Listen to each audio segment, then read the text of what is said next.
B. Collins. Peter B. Collins, news and comment. It's Thursday, but it feels like a Friday, July 2nd, 2020. This is our last podcast heading into the extended Independence Day weekend. And we will have a fresh podcast for you on Monday here at peterbcollins.com and all of our outlets. Well, I woke up to the news this morning that Jeffrey Epstein's Pimp, the enabler of his pedophile acts, has finally been arrested. And I have to credit the Netflix documentary Filthy Rich for correcting my mispronunciation of her name.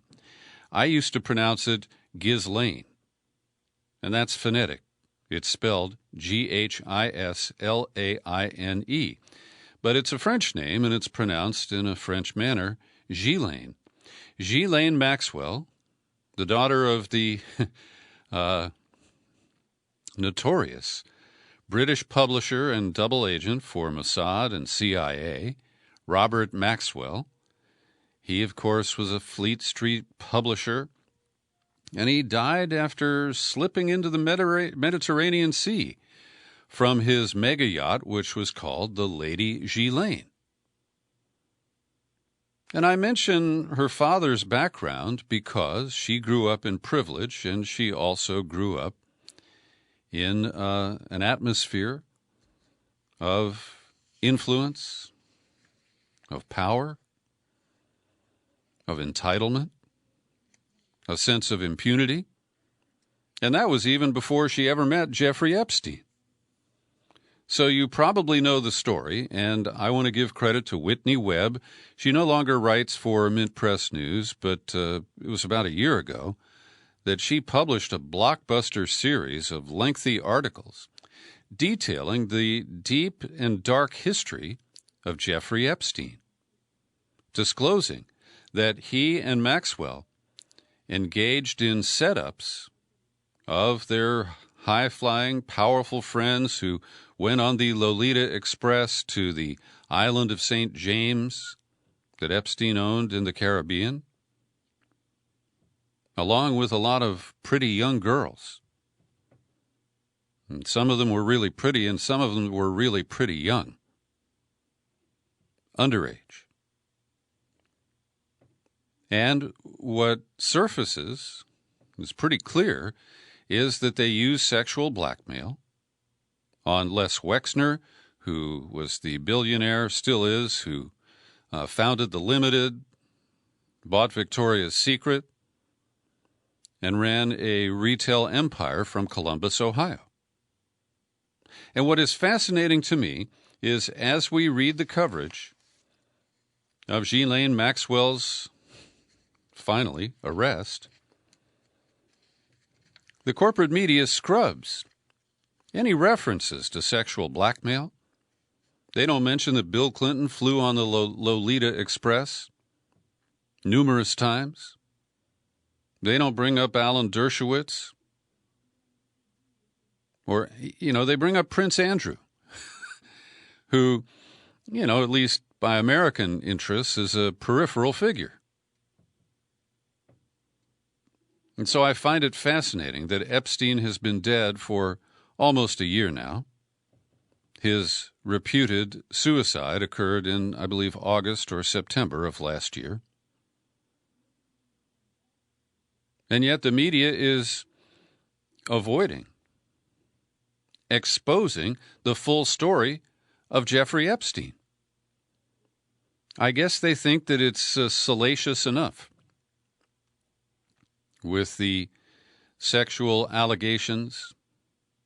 More than 60 women have come forward, and there apparently are others who said that they were basically manipulated by Ghislaine Maxwell or her agents, recruited to give $200 massages to Epstein, trafficked by him on his private jet, sometimes on commercial flights. Some of the women who stayed in his circle were ordered by Epstein to service his powerful friends. And Donald Trump is one of those people. And so I think it is notable, as the corporate media will go deep on the Maxwell arrest, will selectively tell you stories of the women that were abused and exploited. But will they talk about how Epstein had such a hold over Les Wexner that Wexner gave him power of attorney over his billion or billions in fortune? Nobody knows exactly how Epstein became wealthy himself. Yeah, he worked for a Wall Street firm, but he got fired from there. He had these fancy digs in Manhattan and New Mexico, a place in Paris. Maxwell had a place in London, Palm Beach, the private island. That's what they're going to do. They're going to give you a lifestyles of the rich and famous predator coverage. But his ties to Israeli intelligence? No, that's off limits. And I want to be fair to this Netflix documentary, Jeffrey Epstein, Filthy Rich. It's 4 episodes, and I've watched 3. And so far, for example, they allow Virginia Giuffre, who is one of the better-known victims who has been public in her accusations against Epstein, they allow her to talk about an episode that involves Harvey Weinstein, because he's safely locked up at a prison in Buffalo, New York, and is never getting out. But we don't hear the allegations she made against Alan Dershowitz. We don't hear anything about Bill Clinton, Donald Trump. We know that Kevin Spacey went on one of the flights on the Lolita Express to Africa along with Bill Clinton. But that was before he was out. And we don't know if he happened to be bisexual or maybe,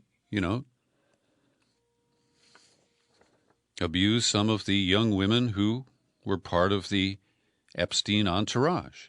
So some interesting notes. The charges were unveiled today in New York by the acting U.S. Attorney, Audrey Strauss. She's only been in that job for a few days now, after she was substituted for Jeffrey Berman, who presumably was working on this case and ready to pop it. We also have the FBI, who arrested Maxwell at some kind of a Tony mansion in New Hampshire. They said they know where she's been. They've been keeping tabs on her.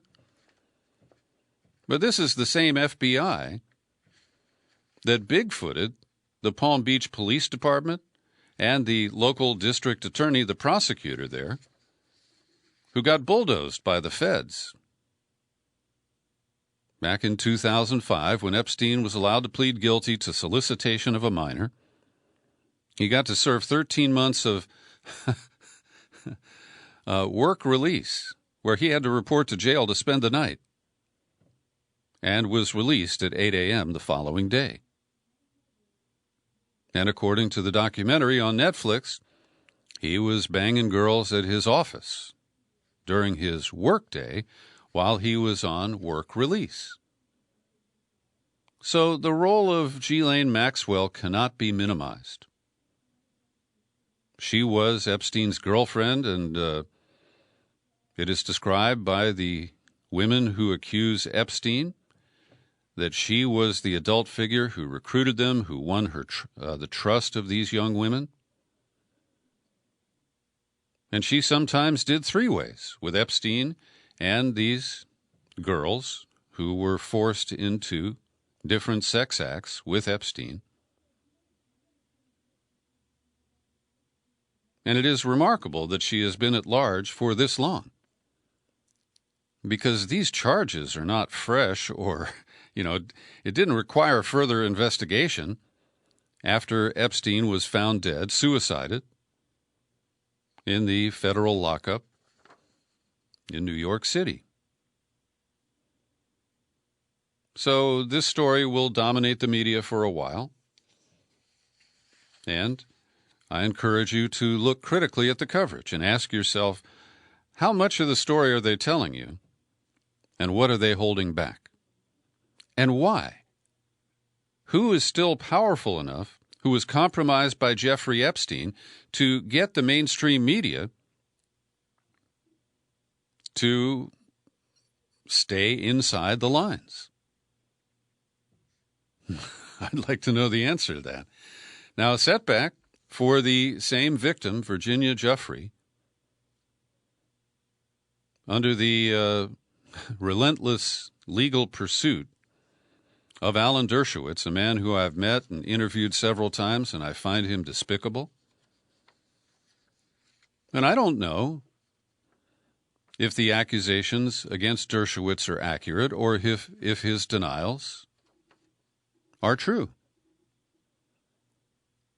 But despite the passing of Epstein, Dershowitz has doggedly pursued the civil case, and the judge in this case, Senior U.S. District Judge Loretta Preska, ruled yesterday that Jeffrey's lawyers had come into possession of documents improperly, and that all of the information that they collected for their lawsuit on Jeffrey Epstein now has to be destroyed. And then they have to submit an affidavit detailing the steps taken to destroy that material. Now, she did brush back Dershowitz, saying that his desire to see all of the files with over 1,000 docket entries was not a targeted strike, but a carpet bombing. Nevertheless, she ruled that that evidence has to be destroyed. And it's hard to justify that, given the arrest of his procurer today. Oh, it's also interesting to note that the euphemisms used for Ghislaine Maxwell, the headline in the New York Times reads that she was an associate of Jeffrey Epstein. Well, yeah. But I use the word pimp, and I think that is accurate, and she can contact me to pursue a libel claim if she wishes. I mentioned Harvey Weinstein, who apparently was part of the Epstein party circle. And some of the women that he abused, a group of them, have reached a tentative settlement totaling $19 million. This was announced by the state of New York's Attorney General, Letitia James, on Tuesday. One of the good parts of this is that they would then be released from any confidentiality or non-disclosure agreements. Victims will receive between $7,500 and $750,000. And I don't know exactly, what the distribution basis for that will be. But not everybody is happy about this. Attorneys for 6 other women who are also suing Weinstein for misconduct called it a complete sellout, said it was an unacceptable settlement because it doesn't hold Weinstein accountable. We are surprised that the Attorney General could somehow boast about a proposal that fails on so many different levels. While we do not begrudge any survivor who truly wants to participate in this deal, as we understand the proposed agreement, it is deeply unfair for many reasons. We're completely astounded that the Attorney General is taking a victory lap for this unfair and inequitable proposal on behalf of our clients and will be vigorously objecting in court. Meanwhile, on another front, the media's obsession now with tagging Donald Trump as, again, a tool of Russia, related to the unproven claims based on anonymous sources leaked to the New York Times and ping-ponged to other media outlets. We're now getting a better idea of what this is all about. As Glenn Greenwald reports late yesterday, Liz Cheney, yes, that's Dick's daughter, She's a congresswoman from Wyoming, and she has risen quickly into the Republican House leadership. So, in a bipartisan proposal co-authored by Democrat Jason Crow of Colorado, the Armed Services Committee voted overwhelmingly in favor of an amendment to the Pentagon budget bill, the NDAA, prohibiting expenditure of monies to reduce the number of troops deployed in Afghanistan below 8,000 without a series of conditions being met. The Pentagon must be able to certify that leaving Afghanistan will not increase the risk for the expansion of existing or formation of new terrorist safe havens inside Afghanistan, will not compromise or otherwise negatively affect the ongoing U.S. counterterrorism mission against the Islamic State, al-Qaeda, and associated forces. You see, they don't even mention the Taliban. And it's the Taliban that allegedly received Russian money to dole out as bounties to fighters who killed Americans. And as we'll get to in a minute, this whole story has so many gaps. At any rate, the Crow-Cheney amendment passed by a vote of 45-11, and then the overall bill was unanimously approved by the committee, 56-0. And despite the calls from Barbara Lee and Bernie Sanders and others to cut Pentagon spending, not a dime is cut. $740 billion is the amount of this NDAA. Now, it may be vetoed by Trump. He's threatening to, because it does or it will contain language to change the name of some military bases in the U.S. South that are named for Confederate generals or leaders. So returning to Greenwald's piece, Trump throughout the year has insisted the Pentagon present plans for withdrawing all troops from Afghanistan prior to the end of this year. Last week, reports indicated that the Trump administration is close to finalizing a decision to withdraw 4,000 by the fall, and it would reduce the number of troops from 8,600 to 4,500. So it appears that that is what has created this moment of bipartisanship in Washington. The Democrats join Republicans in insisting that we must maintain what is a ridiculous level of troops for Afghanistan, such a sprawling country to begin with. But the other piece of it is that Trump unilaterally tweeted that he's withdrawing about a third of our current troop level from Germany. And I want you to know that I support full withdrawal from Afghanistan, and I have no objection to reducing our troop level in Germany. Now, we discussed this at some length with Dan Kovalik in our most recent in-depth interview, and if you have time over this long weekend and you haven't caught that podcast yet, please do. So, the Russia Bounty Gate, as I have dubbed it, is producing a response that clearly shows that political leaders of both parties want to block Trump from exiting Afghanistan and reducing troop presence in Germany. So Greenwald covered the House, and at Common Dreams, their staff reporter Jake Johnson covers the Senate. A bipartisan Senate amendment to withdraw the remaining 8,600 U.S. troops from Afghanistan failed Wednesday after 16 Democrats joined 44 Republicans in voting to kill the measure. So, who are these Democrats? Let's name names. One of them might be your senator. Blumenthal of Connecticut, Carper of Delaware, Coons of Delaware, Feinstein of California, Hassan of New Hampshire, Jones of Alabama, King of Maine, Joe Manchin of West Virginia, Menendez, New Jersey, Murphy, Connecticut, Reed of Rhode Island, Rosen of Nevada, Shaheen of New Hampshire, Sinema of Arizona, Warner of Virginia, and Whitehouse of Rhode Island. So these are the people who are determined to keep U.S. troops in Afghanistan behind a mission that is no longer identified based on the blank check that was written after 9/11. And it shows this transformation, and Russiagate was the mechanism that greased the way for this. that Democrats who were largely anti-war when Bush was president became pro-drone when Obama was president and are full-blown hawks today. They all trust the intelligence communities. They embrace the FBI. They believe the Mueller report. It is stunning. And it makes my little bald head spin. So let's turn now to the American Conservative. I'll bet you don't go there to their website very often. Be sure to include THE in the front.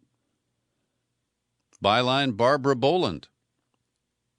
And Boland takes on the Russia Bountygate story. She is critical of the media coverage and also of the White House response. Again, this is from the American Conservative.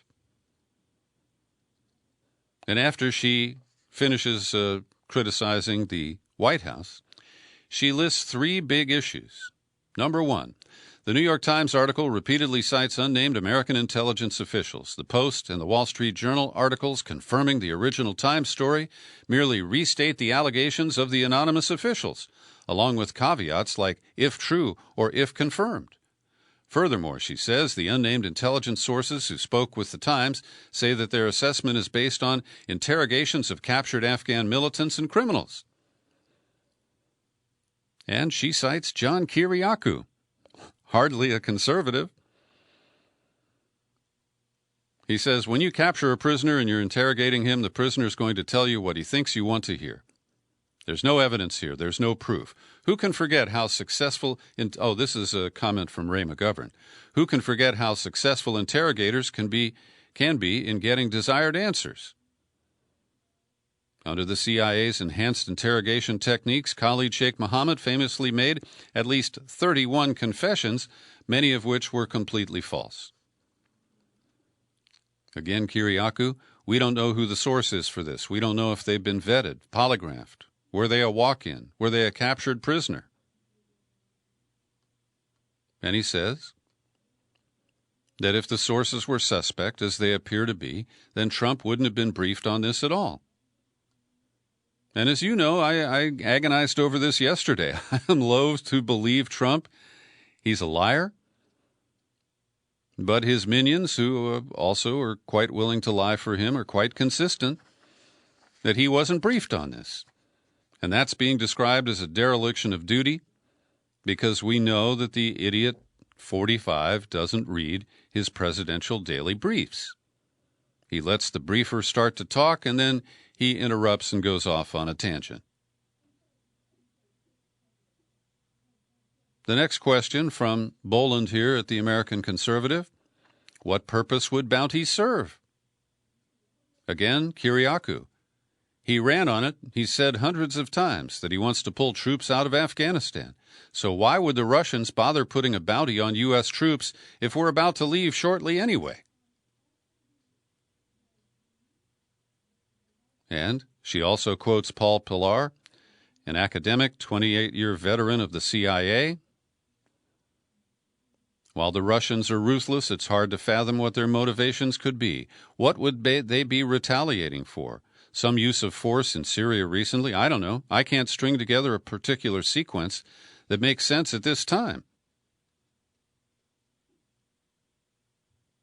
Then number 3, why is this story being leaked now?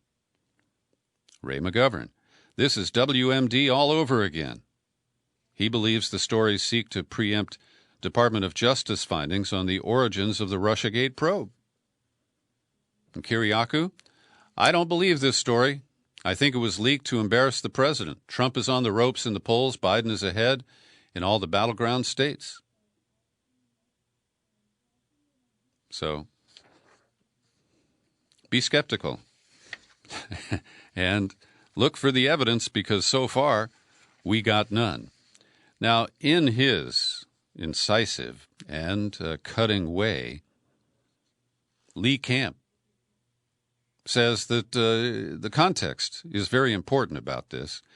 And he dismisses other types of context. He says, we could talk about the context of the fact that the Taliban doesn't need to be paid to kill American soldiers because their entire goal for the past 20 years has been to kill American soldiers.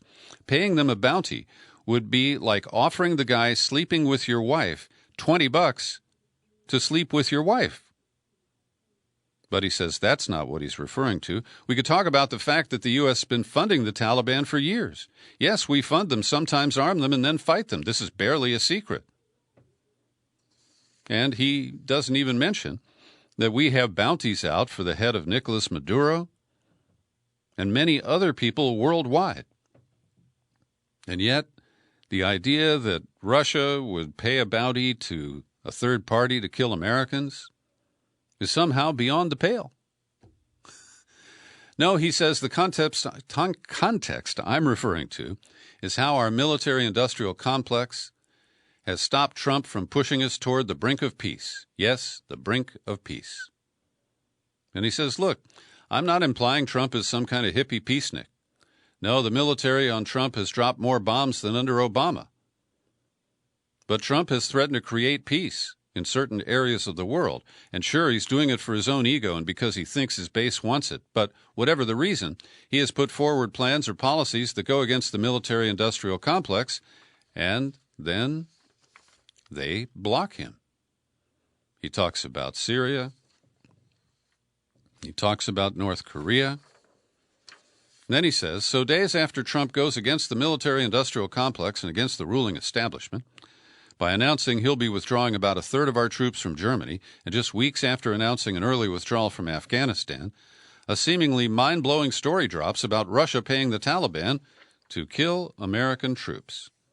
And the aforementioned Ray McGovern has a piece at Consortium News today where he warns people to beware of David Sanger. Sanger is the Washington bureau chief of the New York Times. He is an access journalist of the highest or lowest order, depending on how you value that. And Ray takes us back to yesterday's article that I mentioned, where these allegations are treated as a flat fact. They claim they know how the money was processed and transferred into Afghanistan. Ray takes us back into his own past. He says, I helped prepare the president's daily brief for Nixon, Ford, and Reagan, personally conducted the one-on-one briefings in the Oval Office from 81 to 85. That's Reagan. In those days, we did our best to corroborate reporting and did not try to cover our butts by alerting the president and his top aides to highly dubious reporting, however sexy. So it is a worthy warning to observe. We mentioned Ray McGovern's theory that the crumbling story of Russiagate, which is being investigated by John Durham, we know that the claim that Russia hacked the DNC has never been proven. That was disclosed under oath by the head of CrowdStrike. Well, today the Supreme Court dealt a significant blow to House Democrats' efforts, saying that they will take up the appeal of a decision to allow the House investigators to comb through the secret grand jury material from the Mueller investigation. Now, I have no objection to this. I think they're entitled to see this, and if any facts actually surface from it, I'd love to see them. But this runs the clock out before the election. The earliest the court could rule on this is sometime in 2021. Meanwhile, Jason Leopold has been FOIA-ing his little butt off, and he is now at part 8 of publishing some of the memos from the Mueller investigation. And there's some curious things in here. I will allow that. But it's largely stuff that we either knew or could have known. Steve Bannon said Trump frequently asked about Hillary Clinton's missing emails. And Steve Bannon wondered if Mike Flynn could help find them. He had run the Defense Intelligence Agency. Bannon expressed mistrust for Roger Stone, calling him a nasty piece of work. A witness whose name was redacted wasn't surprised when FBI agents showed up at his home. He asked those agents if they were there to inquire about the campaign, about Eric Prince, And the witness is quoted as saying, fuck, I knew you guys would come. It was so fucked up. Now, aside from the F-bombs there, I'm not sure of the value of that particular disclosure. An unnamed witness said in early 2017, after resigning from Trump's campaign, well, it would have been 6 months after, Manafort mentioned a plan to convince the incoming president of Ecuador to expel Julian Assange from their embassy in London. The witness didn't know if Manafort followed through, but Luke Harding, the Guardian reporter, took that as fact and said that Manafort had visited Assange twice, and there is absolutely no evidence to support that. So I've linked to Jason Leopold's report. They say that 63 interviews have been released, but only 3 are of named individuals. One is Steve Bannon, and the other 2 interviews are with Greg Craig, the former Obama White House counsel, who was not prosecuted but was investigated for failing to register as a foreign agent, and he has ties to the Ukraine, Hunter Biden, Burisma narrative that I predict will be back in full bloom before November. So there are 2 interesting analytical pieces about Chief Justice John Roberts that came across my desk today. One is from Linda Greenhouse. She is the court watcher at the New York Times. And she takes a look at the abortion decision, the Louisiana case that surprised us all on Monday of this week, when John Roberts provided the 5th vote to reject the Louisiana law, which is, I call it pretextual, but there's also a name for it, trap laws, targeted regulation of abortion providers. And Greenhouse goes into some depth here because she noted that John Roberts, in a similar law that came before the court about 4 years ago, took the other position. In 2016, he supported overturning a Texas law that was very similar to this Louisiana law. So how did he justify this massive flip? Well, it's because he said he wanted to honor the precedent of the court. But Greenhouse analyzes some of the underlying decisions, the precedent of the Casey case from the 1990s, which said that you can't put an undue burden on a woman's access to abortion. And Roberts separated himself from the 4 so-called liberals on the court in Justice Breyer's prevailing decision, and he lectured his colleagues, saying that the Casey case requirement of finding a substantial obstacle before invalidating an abortion regulation is a sufficient basis for this decision. And he trashed the opinion written by Justice Breyer, which weighed the harm and the benefit of this pretextual law that was supposed to, or it was argued that it would help protect a woman's health if an abortion went sideways. So it's an interesting piece, and if you care about the court and have an interest in how these decisions are made, I think it's a worthy read. Likewise, David Sirota's latest newsletter, Too Much Information, explains why John Roberts is the darling of corporate America. Before he was appointed to the court by George W. Bush, in private practice, he represented the Chamber of Commerce and other corporate interests. And so in the decision, where they just bulldozed the law that created the Consumer Financial Protection Bureau, that's the Dodd-Frank law, coming out of the 2008 Wall Street meltdown, what dissenting Justice Elena Kagan described of the majority, the ruling wipes out a feature of that agency its creators thought fundamental to its mission, a measure of independence from political pressure. And Sirota writes, Roberts was nominated and appointed to the court precisely because he was seen by the business lobby as the most likely to engineer a jurisprudential shift in favor of corporations. And that he has done. And so while his decisions on the rights of gays and transgenders in the workplace, and now on this decision related to access to abortion, he appears to be more liberal on social issues. But he's really just another corporate conservative dog. That's how I would describe it. You know, we're running the Peter B. Collins Podcast Community Fund. Listeners have donated, and I have diverted all of the subscription income I did for a 60-day period into the community fund. I have a couple of requests. One is from Shizoma Noku. I'm a mother of 4 kids, and I recently got diagnosed with COVID because I work as a licensed LVN. I can't remember what the V stands for. And I haven't been working for about 2 months now. Shizoma, we'll get $100 out to you today, and I hope it can help you and your kids at this critical time. And also, we're sending $100 each to Charlie Patterson and Jeff Isaacson. These men were farmers who were sprayed by helicopter. Oh, actually, they were fishermen. I'm sorry, not farmers. They were shellfishers. And they were sprayed by a helicopter with a toxic chemical called Coverup. And both of these guys have developed epilepsy. Charlie had a seizure the same day he was sprayed.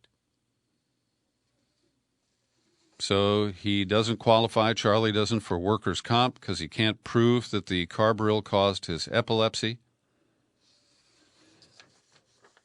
And both men are fighting to stay alive, to keep a little food on the table. And so I will be sending $100 to each of those men to help them out during the coronavirus pandemic here. In a setback for the nation of Venezuela, a British judge on one of the higher courts ruled that President Nicolas Maduro cannot have access to nearly $2 billion in gold that is being held in a vault at the Bank of England. And that's because the British government has unequivocally recognized the opposition leader Juan Guaido as the country's interim president. Now, this is so bizarre because it's one thing for diplomats to say, well, you know, we prefer to replace this person with somebody else. But Juan Guaido's claim to be the ruler, the leader of Venezuela, at best, expired at in the middle of February last year, because the Constitution in Venezuela says that the move he made expires after 30 days. And despite the ham-handed efforts of the U.S., and most recently some former U.S. soldiers who are acting as mercenaries, trying to pick up the U.S. bounty payment to capture Nicolas Maduro, there is simply no basis in recognized international standards that Maduro has been sidelined and that Juan Guaido is the legitimate leader of Venezuela. That is trash jurisprudence, if you ask me. In an op-ed published at the Washington Post today, Kathleen Page, who is a physician and a professor of medicine at Johns Hopkins, and Tamara Broner, she's the Deputy Director for Human Rights Watch for the Americas. Well, they first genuflect before the bipartisan demonization of Nicolas Maduro. And then they say, well, just maybe the sanctions are a cause of widespread disease, the collapse of the healthcare system, and now the threat of the coronavirus in Venezuela. And they say that it might be a good idea to lift those sanctions. Here's a quote: "Despite an exception for humanitarian transactions, U.S. financial and oil sanctions could indeed be exacerbating the crisis." Yeah, really? Could indeed. So, putting that aside, they say the only hope for curbing the spread of COVID-19 is to ensure a large-scale humanitarian response that puts the Venezuelan people first. They published a report May 26 urging the United States to ensure that sanctions do not contribute to the crisis or hinder humanitarian efforts. Well, on that, I can agree. Now to our daily COVID-19 update, edited by Linda Lewis. On the Jumbotron, we show 10.7 million worldwide confirmed cases and 517,000 deaths attributed to COVID-19. In the U.S., the number is 2.7 million cases, 128,385 deaths as of today. And yesterday, Trump did it again. He told the Fox Business Network that the coronavirus is just going to disappear. Someday he's going to wake up, and while his hair's being manipulated over his head, the worst comb-over in history, it's just going to be gone. Quote, I think we're going to be very good with the coronavirus. I think that at some point that's going to just sort of disappear, I hope. Of course, he said that back in February, and things have only gotten worse.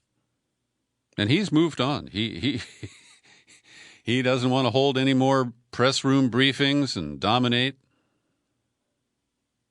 And I'm sure he's really glad that he backed off on his claim that he was the sole authority who could decide when the states would, quote-unquote, reopen.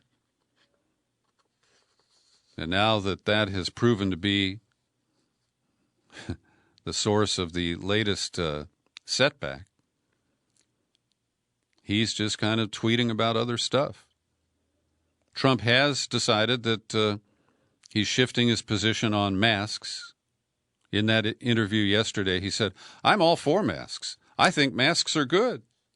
This is the guy who just a week ago said that people who wear masks do it to piss him off and to disrespect him. Mike Pence showed up on the road. It was either Texas or Arizona yesterday. Got off the plane wearing a mask. So they have decided that that was a position they couldn't maintain. Speaking for the White House, Treasury Secretary Mnuchin today said they have no regrets about the reopening. No, absolutely not. I think we've had a very careful plan working with the states. This is primarily the states' responsibility. Yeah. Not Trump. Rolling Stone is reporting that the Trump administration has scaled back its response. A senior scholar at Johns Hopkins says that the administration's response has returned to a more normal operating structure, even though the virus is surging in more than a dozen states. A spokeswoman for FEMA said the agency has scaled back now 2,500 employees supporting COVID response, down from 3,500. Former CDC chief Rich Besser says the administration's emphasis on finding a vaccine can create an unrealistic impression that everything will go back to normal once a vaccine arrives. That's not how science works, he said. Then the director of Harvard's Global Health Institute says governors, state health officials, members of Congress that he's spoken with have felt a sense of disbelief at the absence of a stronger federal strategy. And Dr. Besser told Rolling Stone, the new surge in cases makes the current moment perhaps the most critical time for public health experts to have a daily conversation with Americans. Not only does constant communication help build the collective will, but it builds trust between the public and top scientists. Texas has had a jump in coronavirus cases in daycare centers. This is troubling. They've reported a total of 950 coronavirus cases, an increase of 540 in less than 2 weeks. Child care centers remained open during the early stages of the pandemic for children of essential workers. On May 21st, Texas had reported only 67 cases in licensed facilities. And as we said, it's now up at 950. 307 children at 668 Well, here, let me get this right. The latest count includes 643 staff members and 307 children at 668 licensed child care centers. Now, that is mostly the adults, but still 307 children in Texas. That is a stunning number. Texas has closed its bars, and the bar owners have filed a $10 million federal lawsuit to say we have a right to serve. Yeah, right. Florida reported over 10,000 new cases today, setting a new record. There were 6,500 cases in Florida on Wednesday. 68 new deaths have been reported, and the total across the United States exceeded 50,000 new confirmed cases on Wednesday. Here in California, it's led Governor Newsom to order 19 counties to close indoor restaurants, movie theaters, other venues. This is initially expected to last for 3 weeks. 19 counties are under this kind of retrenchment, a rollback into lockdown. And some 4 other counties may be added to the list shortly. Oh, and bars are closed, I think, statewide. As I've mentioned, I sit here less than half a mile from San Quentin State Prison, where the coronavirus is raging through like a tornado. More than 1,100 prisoners and 100 staffers have tested positive. 2 people have died, including a death row inmate yesterday. And at a hearing in Sacramento, our state capital, the head of the prison system, Ralph Diaz, said that they've had some setbacks, but he was hammered by State Senator Nancy Skinner, who noted that this is a self-inflicted problem, that they decided to transfer 120 prisoners from the Chino Institute for Men to San Quentin. And the testing on those men was as great as 1 month old. And that the testing has to occur much closer to a decision to transfer somebody to have some certainty that they are not positive. So the 2 prisons most affected are San Quentin and Corcoran. 66 patients transferred to Corcoran tested positive immediately upon arrival. It was 25 of 120 here at San Quentin. And neither institution had any positive tests before those transfers took place. And San Quentin isn't the only place. The Intercept, under the byline of Alice Sperry, takes a look at Lansing Correctional Facility, a state prison in northeastern Kansas. And this was bungled from the beginning, because starting in March, when 3 staff members tested positive, they started testing the prisoners, and they had a 75% rate of positive testing. Now, over half of the prisoners are considered infected. 4 men and 2 staff members have died. And the prison is the 14th largest cluster of coronavirus cases in the country, the largest one in Kansas.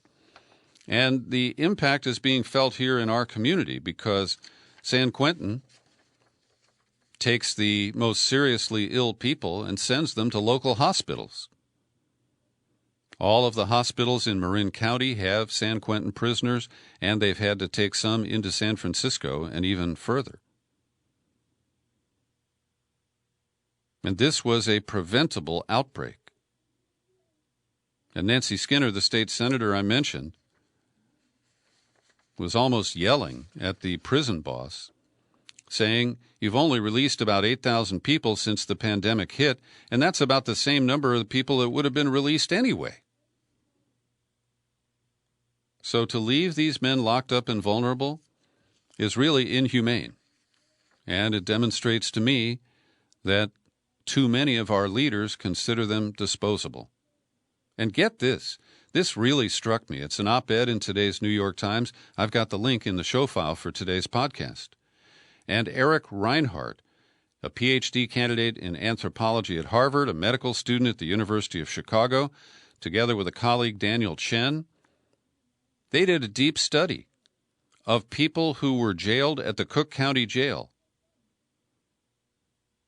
That's in Chicago, of course. And the cycle of arrests, jailings, and releases was the most significant predictor of the spread of the coronavirus in Chicago and the rest of the whole state. Roughly 1 in 6 of all cases in the city and state were linked to people who were jailed and released from this single facility, according to data through April 19th. On average, for each person cycled through Cook County Jail, research shows that an additional 2.1 cases of COVID appeared in their zip code within 3 to 4 weeks after the inmate's discharge. At least 60% of these cases were in black majority zip codes. This is stunning. The jail was the site of one of the largest coronavirus outbreaks in the country. In 2 months, more than 700 inmates tested positive, 7 died. And so they make the case that standard policing and incarceration policies are driving preventable spread of this virus. These policies are now harming not just inmates and suspects and overly policed communities of color, but also the rest of America. Will we get rational about that? Of course not. Because there's so much fiction on television of crime dramas. The latest is the exploitation tabloid style of the Golden State Killer. I chose not to comment on that because I don't have anything to add. Yes, it was a serial criminal of the most horrendous order. But I'm not going to glorify that and add to people's fears because it leads to irrational ideas like, well, we're safer if we lock all these people up. Actually, that's not true. I have a fresh update from our correspondent in Seattle, Jonah Leto. He reports the Seattle federal judge's restraining order banning tear gas, pepper spray, rubber bullets, and concussion grenades put Seattle on the cusp of a potential historical turning point. Seattle has had the option to turn away from police violence after that judge's order, making the judge's order banning indiscriminate use of weapons on peaceful protesters a key to such a historic transformation. But the use yesterday of rubber bullets and brandishing of pepper spray in violation of that judicial order are evidence of police resistance to this change. Moreover, the size of the Seattle Police Autonomous Zone, or SPAZ, increased overnight somewhat as police tape advanced to eliminate a key vantage point from which to photograph the Black Power fist sculpture. Largely unreported at this point are the internal battles within Seattle city government for the soul of Seattle, which for the time being seem to have been won by police in defiance of both the federal judge's order and some of the more conciliatory statements of the mayor. The Black Power fist is now confirmed dismantled. Police today say even they don't know about the sculpture's fate, as they're not allowed in the park.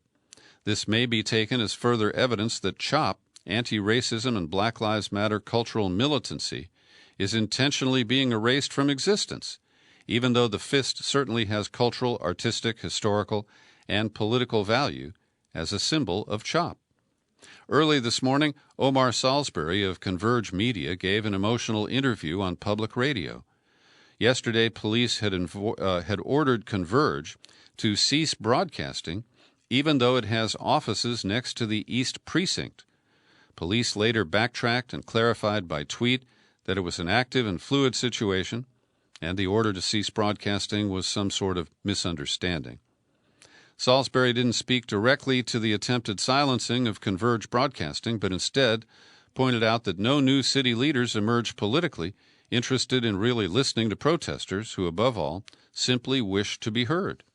He also reminded public radio listeners that the East Precinct was preserved against attempts to burn it down. One might add that graffiti can be understood as the voice and art of the voiceless, or of those who are simply not being heard. In this lens, the scrubbing of CHOP is seen as the erasure and cultural cleansing of the culture of anti-brutality. There are some positive notes, he reports. The art piece that so far has been preserved is the Black Lives Matter road mural. Mixed into the paint in this mural are the ashes of someone's mother. In addition, Seattle Mayor Durkin is plugging the creation of a community room within the East Precinct where policing might be reimagined, and putting a longtime anti-brutality organizer at the head of that effort. And one listener on the public radio show reacted to yesterday's reporting here by pointing out that genocide is focused on the erasure of an entire culture, even though it typically also involves mass killing. Scrubbing CHOP can be interpreted as culture erasing or cultural cleansing in this sense. So it will be important to see what decisions Seattle makes in terms of scrubbing CHOP or of preserving its rightful place in history. As one caller into a pandemic show on public radio put it before being cut off, all eyes need to be on CHOP now.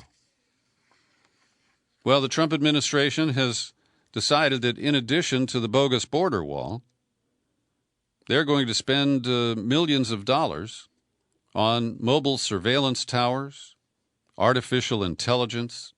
They've signed a 5-year agreement with a company called Anduril Industries. They make these mobile towers that allow them to move the surveillance equipment around. They say it can spot migrants and smugglers from miles away, can distinguish between humans and animals, so it reduces the false reports.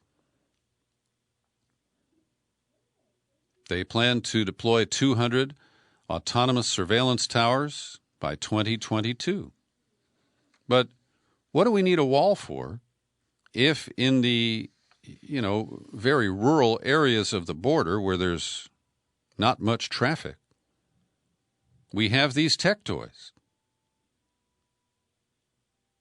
The company, Anduril, was founded by Palmer Luckey, who sold his previous company, Oculus, that's a virtual reality system, to Facebook for $3 billion.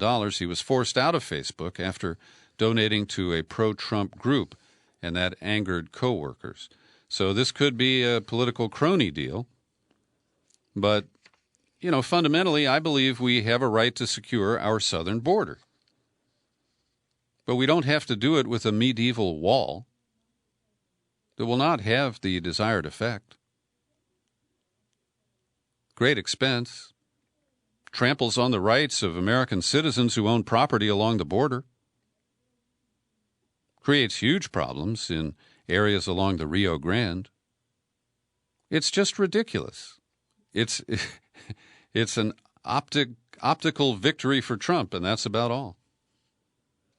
A couple of more immigration stories. An attorney representing a Haitian family that is detained by ICE at a Hilton in Texas said immigration agents tried to stop her from communicating with her clients, who she fears are about to be deported back to Haiti.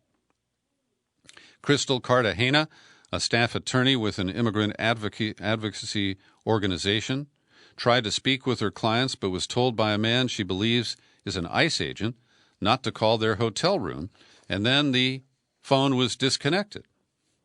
In a statement, ICE said there are immigrants in custody at a hotel in San Antonio awaiting travel. They said that one person recently tested positive for COVID-19. Immigration officials have been immediately turning back thousands of people at the border using a March order issued by the government that prohibits the entry of those who cross into the country without authorization. And this has been used to block almost all immigration, legal or otherwise, and about 43,000 immigrants have been expelled since mid-March. And get this, you may know that people who exit Cuba and make it to the United States, if they can put a foot on our soil, That's called the dry foot. They are entitled to superior status to almost any other undocumented immigrant who makes it to this country. So this is the story of Yandy Bacalao, a 34-year-old asylum seeker from Cuba. And he and others launched a hunger strike in order to protest bad food and vulnerability to COVID-19. So after a warning and an offer that if they ended their hunger strike, nothing would happen, a group of prison guards, in a thuggish way, entered the area where the protesters were and sprayed them with chemicals. One Cuban detainee said, "I felt like I had been burned with gasoline. My throat closed. I fell on the floor. I couldn't speak. I couldn't breathe. I thought I was going to die." And again, Cubans are supposed to have this enhanced status. But it shows the Trump administration doesn't even observe the law and the precedents related to immigration. They are all just trash and can be treated as such. Now, a little good news that a federal court has rejected the third country asylum policy, where in order to come into the United States and claim asylum, you have to show that you went to a third country other than Mexico and that they rejected your asylum claim.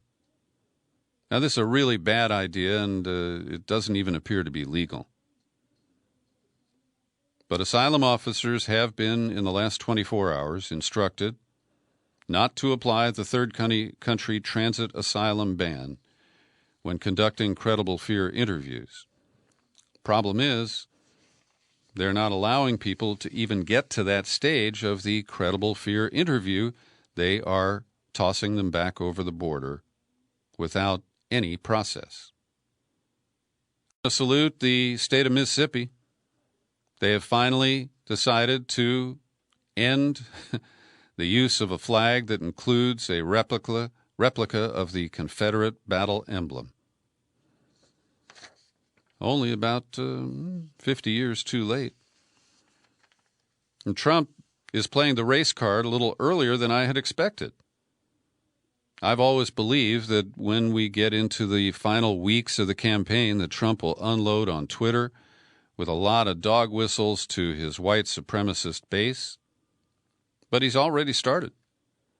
Yesterday, he suggested that painting the words Black Lives Matter on Fifth Avenue outside Trump Tower would amount to a symbol of hate, that it would be expensive and denigrate a luxury avenue. Now, is that white privilege or what? The idea that Black Lives Matter is a hate symbol? That is stunning. After that, a threat by the president to veto the Pentagon budget legislation I mentioned, should it include a measure to take the names of Confederate generals off military bases. And so he used a racist slur, or at least I take it that way, because he pointed out that it was being sponsored by Elizabeth Pocahontas Warren. Then came a bizarre threat that he will end a federal housing regulation aimed at desegregating neighborhoods. And that was a day after he retweeted a video of supporters at the white retirement community in Florida that included somebody screaming white supremacy or white something like that. And finally today, Hugh Downs has passed away, one of the most genial men who ever appeared on television in this country. He was on the Tonight Show. He hosted Concentration, but he's best known for the years that he was on ABC's 2020, co-hosting with Barbara Walters on Friday night. And I didn't watch that show too much, but occasionally I did. And I was always puzzled by the sign-off line, where Hugh would mug for the camera and talk directly to the viewer and say, "We're in touch, so you'll be in touch." I never understood what the hell that meant. And so one time I was boarding a flight from Washington National Airport, I refuse to call it Reagan, to Phoenix, which is where Hugh Downs had retired to. And each week he flew to Washington to record his parts for 2020, and then he went back home. And he was there in first class as I was going back to the cattle portion of the cabin. And he was so nice, I went up to him and I told him, I was a radio guy from San Francisco, and I just have one question. I said, what does that sign-off line mean? We're in touch, so you'll be in touch. And he broke out in the biggest laugh. And he said, they make me say that every week, and I don't have a clue. Hugh Downs, he was a pretty good guy. Thanks for listening to my daily news and comment podcast. You're free to share it all over the place. You'll find it on YouTube. And I'm Peter B. Collins. Happy trail